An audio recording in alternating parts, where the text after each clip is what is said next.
How is it going today? Lotus, my name's Dwayne. My name's Jasmine. We're Dwayne N Jazz. Today we have for you Magneto versus Tetsuo, Marvel versus Akira. Who do you got? This is a tough one. It's too. hard. I was about to say it's kind of hard. We'll talk about when we figure out their powers, what they can do. We gonna figure it out. If you guys have any requests, please follow social media in the link in the description. Don't forget to subscribe.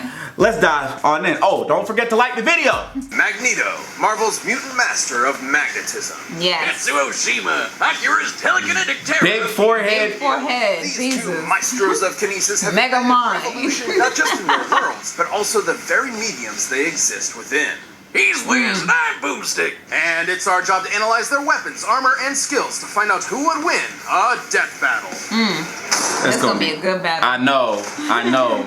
In You was the about to short say that, weren't you? duration of modern civilization, likely no conflict tested humanity more than the Second World War. In the primary Marvel 616 universe, this fact is no different, especially to the Eisenhart family and their only son.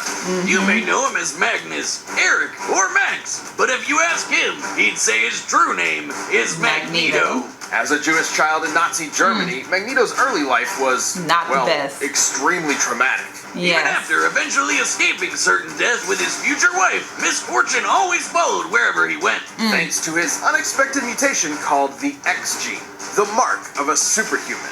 After settling down in Russia with his new family, the KGB quickly found out about this quirk, so they burned his house down with his own daughter inside. Naturally, he snapped and killed them all. I don't blame him. I'd do that too. Too bad his wife didn't get it and ditched him though. But that's when Magneto made a choice. Since humans hurt him his entire life, he'd do the same to them in the name of mutants everywhere. So it's time to get At some first, payback Magneto now. turned to the telepathic powerhouse Charles Xavier and his fledgling team of heroes. But his new friend wasn't thrilled with the idea of, subjugating the human race. So, Magneto formed his own team of mutants, the Brotherhood. Magneto can telekinetically move and reshape any metal he's aware of. Bullets, vehicles, buildings, you name it. Even himself when he manipulates his personal magnetic field for flight and energy barriers. Magnetokinesis is far more versatile than it would appear at first glance. The blood in your body has iron in it. Hair has traces of lead and mercury. Whole mountains are lined with metallic ore. Everywhere. The Earth itself is surrounded by a literal magnetic field. So many toys for Maggie to play with. He can detect magnetic fields at such a huge range, he can even pinpoint Earth's magnetic rays while stranded on a planet in another galaxy. And guess what? He was able to use those rays to pull himself back to Earth in a single day. His range is even more remarkable than that. Did you know that in 1820, physicist Hans Christian Ørsted discovered that electric currents, like those of electrons and protons and atoms, produce their own magnetic fields? Magneto can fine-tune his control to affect these very subatomic particles. What? Here will illustrate such a particle, with positively charged protons and negative electrons. My life is as meaningless as an atom is small.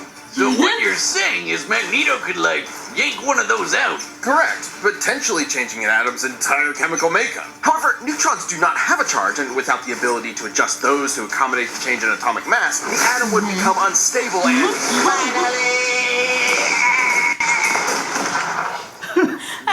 Finally. Magneto's violent protest against humankind clashed with Xavier's peaceful reconciliation, not unlike the ideologies taught by Malcolm X and Dr. That's who they got it from. Stan Lee and Jack Kirby were inspired. And a lot of people don't know that either. Most of his career. Pause real quick. A lot of people don't know that, and that's why I used to hate whenever like people would see like oh, they'll somehow whenever they see like a black person in a movie or whatever that I guess wasn't black before, and like, oh, you're bringing politics into it. First of all, skin color don't equal politics. I don't get why people say that. Two, and then they'd be like, why are you bringing real world things into the, you know, the fantasy world? I'm like, y'all do know that both of them, even Marvel specifically, Stan Lee himself said he didn't want to create like a fake world. That's why he based a lot of characters in the actual New York City. Off of real places. Real places. And the two main people, Professor X and Magneto, are based off of Dr. King and Malcolm X. Like, come on now. They literally say it out their mouth. They literally. Like one is peaceful and one is by enemies necessary. They're both fighting for a certain justice, right? But, you know, they got two different ways. Thank you. Used to hate when so people say that. Thank man. you I'm so like, you do much. know that that's what this is based on. I'll be like, actually. Right. All right, let's stop back on it. They're pushing Xavier away to prove his philosophy superior, which meant doing battle with Xavier's school of thought, quite literally. And Baldy's mind powers are no joke, but thanks to Magneto's psionic repelling helmet, Professor X couldn't touch get him. in there. Magneto survived Cyclops' earth-splitting lasers, absorbed the power of the sun to battle Iron Man, ripped the adamantium skeleton out of Wolverine's body, and even taken on Hercules himself. You know, the Greek legend, Zero to Hero, the guy who held up the skies of Olympus for Atlas? That Hercules. Seems sensible. Magneto once used the Earth's magnetic field to overwhelm the Phoenix Force, which can effortlessly destroy planets, let alone far more. Hell, if he really wanted to, Magneto could totally just fling the Earth off its axis. It's entirely possible he may have eventually resorted to just that. Over time, it became clear Magneto's war was doing far more harm than good for his fellow mutants, however well-intentioned he may have been at first. Luckily, he later realized he was going a bit overboard and began reevaluating his perspective. Yep. Good for you, Mags. It's really tough to recognize when you're the baddie. It took time and patience not just from Magneto, but also from his peers. Yet eventually, his path was completely changed. He even became a leader for Xavier's X-Men. But don't let his new goody two-shoes ways fool you. Whenever there's a threat to mutants, you can bet Magneto will be there to annihilate. He fight for his people. Forever, He do. by any means necessary. I thought he was a good Magneto. This episode of great Magneto. Yeah. Hello. All right. Over 30 years ago, a new type of bomb was set off over Tokyo, and 9 hours later, began the Third World War. Welcome to 2030, or 2019 if you're watching the anime. Yeah. The buildings are taller, the motorcycles are cooler, and the future is brighter. Oh, wait, not really. If you find yourself in the capsule gang, you'll meet Shotaro Canada, who's like your textbook anime Chad. Gets the ladies, beats the baddies, and cops the sweetest rigs. Man, I need to get me one of those. Iconic. The little brother of the group. Kanada's best friend, Tetsuo Shima. He's... Big old dome. Well... The exact opposite. A total good. wimp. As a kid, Tetsuo in his college thesis forehead got bullied for being the new kid at the orphanage. That's until Big Bro Kanada came to the rescue. Eventually, the two went to vocational school together and formed the Capsules. But Tetsuo was never satisfied with Kanada being the leader of the pack. Tetsuo desired more than anything to be top dog. Yep. Oh, I can just see that monkey's paw curling in my mind. Or that kid walking down the street. Shit! Tetsuo, watch out! That definitely should have killed him. But since it didn't, Tetsuo earned himself a ticket to military confinement. Turns out they had an under-the-table program for developing child superweapons. In the same program that backfired and jump-started the war, Tetsuo became Japan's Esper number 41. He may not have been a natural with bikes, baddies, or babes, but this telekinesis stuff hit different. He walked out of that hospital ward effortlessly flying, reading minds, and blending people into strawberry jelly. Tetsuo got what he wanted. Power, along with the hunger for more of it. A hunger that used to only be satiated with drugs. And not just any gateway drug, pills so potent that a single gram of the stuff could kill you. So, pretty bad. Kinda reminds me of college days, huh? Snow Wizard. Tetsuo's main ability is his constantly increasing psionic energy, growing more and more powerful over time. This is due to Tetsuo's link to, quote, the memories of the universe, end quote.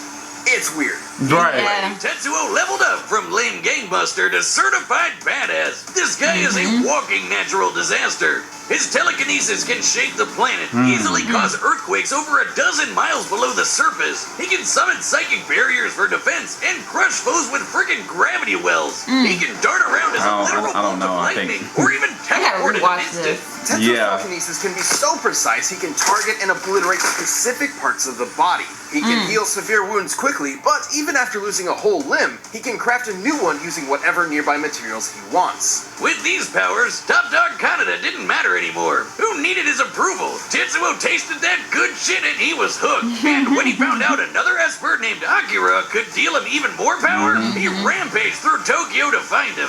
And this is where versions of the story differ. Yeah. Spoilers ahoy! You may be familiar with the 1988 animation, where Akira had been dissected for research. Yep. However, in the original manga, Akira is not only alive, but even more powerful. He looked like Mob. He looked just like Mob. He does. He looked just like Mob. Don't he? You watch Mob, maybe that's where they got it from. Like the inspiration? Yeah, he looked, because Mob is the expert. Mob is the expert, right? So, I see you one. Okay. But I love Mob Psycho. Sorry I had to pause it. Because that's why you like, I knew there was like some differences because we watched the animated version. We're like, he was in pieces, like. Yeah. So okay. I kind of like I think, why they always messing up the mangas, man? They're that what Promised Neverland. I'm sorry. I'm sorry. Once that little runt nuked Tokyo, Tetsuo would erect the Great Tokyo Empire with Akira and himself as its leaders. But he ended up just abusing the position for endless sex and inflating his ego. With Kanada's rebellion at his front door, Tetsuo took a turn for the worse. He had to fight. Tetsuo's defeated other powerful espers, dodged light-speed lasers, and jumped to the moon faster than anyone could blink, and then punched a big old hole in it. And if you ask, Boomerstick, wouldn't that mess up gravity on Earth? You would be right, because it totally did. I was about to say. Or the planet, I guess. Stupid moon. It's gonna affect the Which water. brings us to Tetsuo's folly. His abuse of his powers spiraled until he lost control. Unfortunately for Kanada's rebellion, this did not make Tetsuo an easier enemy to confront. Exactly opposite, in fact, as Tetsuo painfully mutated into an unstoppable behemoth. Yep. That's not totally disturbing at all. I remember that. I'm happy to say the manga's version is even more disturbing. I mean, I know babies can be monsters, but that's a whole nother level. It is pain incarnate. I can relate. Another Esper described Tetsuo's struggle as ego death, which has multiple definitions, but in this case, is likely symbolic of the version attributed to drug use. Yeah, it's described as a shedding of one's own identity, like how LSD can emulate a wild out-of-body experience, and you come back with a new perspective. Though this is maybe a little more extreme. In fact, you could say Tetsuo was shedding his human body to play with the powers of a god. I wish I could shed out of my body. But in this case, Tetsuo going full out of body meant becoming a mound of raw, ever-expanding energy. Which almost nuked Tokyo all over again. And those explosions are not normal. I would know. Top scientists in both the manga and animated versions describe these explosions as births of a new universe.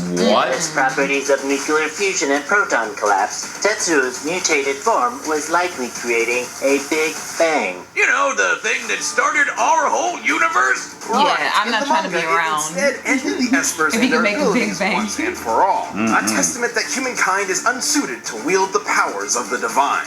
Though the anime's even more trippy. Thanks to Akira and his buddies, Tetsuo got so high on ego death, he ascended time-space to become god of a new universe.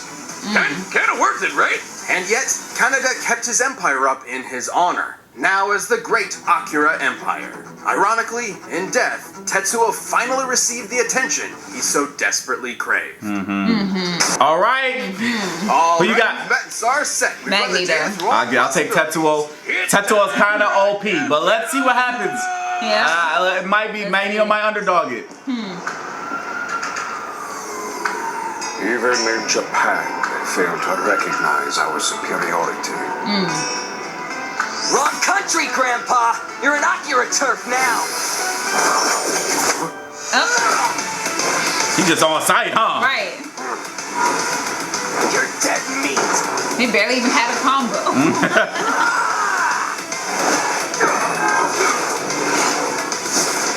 Impudent child!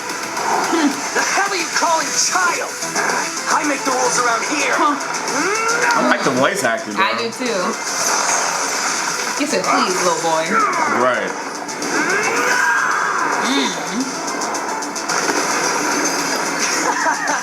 You're wasting my time. Oh, well, he's just gonna make a new one. All the tricks for the master of magnetism.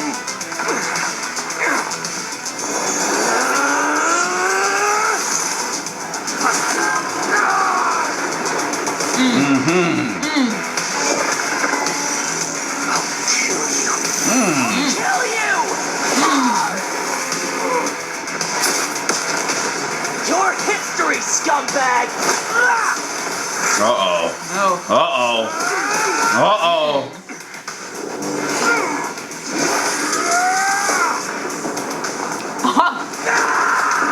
You just headbutted with that big old forehead? Yeah, I mean with that forehead. No. It knows no bounds. Oh no. Oh no, the helmet.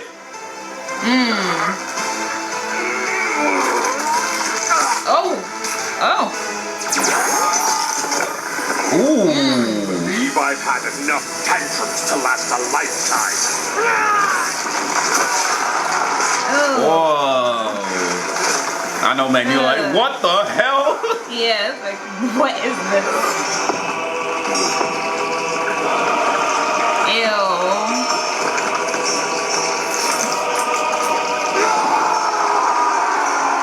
Ew, I remember we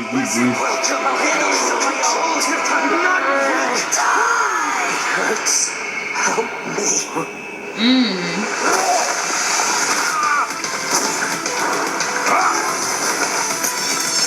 Oh, Yep. yup. Iron in the blood. Yup.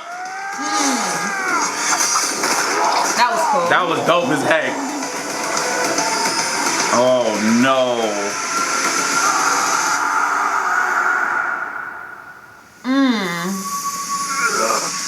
Woo. Child.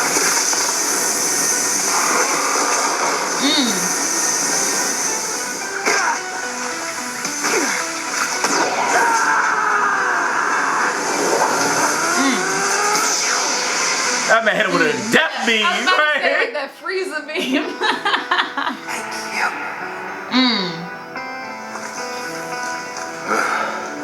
You are welcome. I knew it. I knew he was gonna get that boy. That's crazy. What an upset. He can control his powers better. Yeah. We're doing that again. Tetsuo's esoteric telekinesis and other bizarre abilities certainly gave Magneto pause, but the Master of Magnetism had greater control over his foe. The numbers don't lie. Tetsuo cratering the moon was insane, but Right. Magneto punched Iron Man with the force of the sun. And while Tetsuo jumped all the way to the moon, Magneto could move across galaxies. Yeah. Against Tetsuo in his human form, Magneto obviously held a sizable advantage in power and speed. But stats aren't all that matters. With his precise telekinesis, Tetsuo could just target Magneto's organs. GG, right? Yes, but Magneto had similar skills. There are very few substances on Earth that lack any metallic or magnetic components. Yeah. Magneto is very creative with his powers.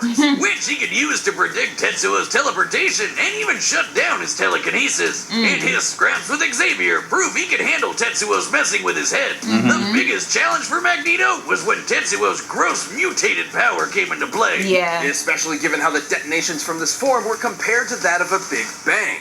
Although the authenticity of that observation is questionable. In truth, the Big Bang was a sudden expansion of matter on a universal scale, whereas Tetsuo's explosions are more akin to nuclear blasts, clearly intentional given the post-war symbolism of the Akira story. The whole creating an alternate universe bit wasn't even part of the original material, so we can't exactly call it canon. But let's just say the comparison wasn't superfluous. Let's say Tetsuo did in fact cause a Big Bang capable of creating or destroying an entire universe, alternate or otherwise. Turns out Magneto had the tools to stop that too. Helmet Head could overpower Hercules, who was strong enough to hold up the skies of Olympus, which is literally heaven and an alternate universe. This doesn't necessarily mean Magneto could Literally heaven. easily destroy a universe with a snap of his fingers, but it does prove he can match a similar level of power. And context is everything.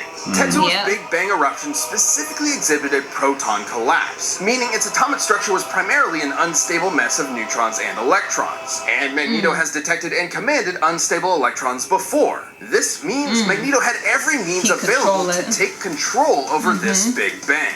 Damn, and I thought Right. we could just move some metal around. It's like No. the question posed by some of the greatest prophets of our time. Fucking magnets. How do they even work? Magneto's astonishing power and intelligent control over all things magnetism triumphed in the end. Tetsuo pushed his luck, but didn't have the metal to pull off the win. The winner is Magneto. That's my dog. I know. You couldn't. Watching this episode, You couldn't wait. He was like, I mean, I felt like he you was wanted to jump out the chair. You're like, yes. You felt that. Hope you like the next one. Next time. Hercules? Okay, so Hercules Sun versus Wukong. Sun Wukong. I don't know who the second one is. I've heard the name. The new game that's about to come out is Sun Wukong. I think Goku is kind of based off of Sun Wukong. You'll know more. You know more about. That's all I know, Chad. I mean, that's all I know. But Hercules or something. I know the game is coming out soon. So what is the game called? Black something, I think. I can't, or Wukong something, Black Wukong or something like that. Can't remember. But the game looks crazy. It looks amazing. I need to see it because I never heard of it. I'm gonna show you it later. It looks amazing. Okay. But Magneto pulled off the upset. I ain't even mad at it because Magneto. I love Magneto's drip. I do. His powers always been cold. I love people. I can't wait to see him in the MCU. He's gonna be so cold, man. Yeah. I love the little introduction when he showed me the X-Men films, and he was in like fighting the Nazis. Cinema. That's like revenge because he was. It was so he went through as a kid. I was like, oh my god. It was heat. All right. Anyway, guys, comment below. Let us know what you think. Don't forget to like, subscribe. Share some more. This Deuces.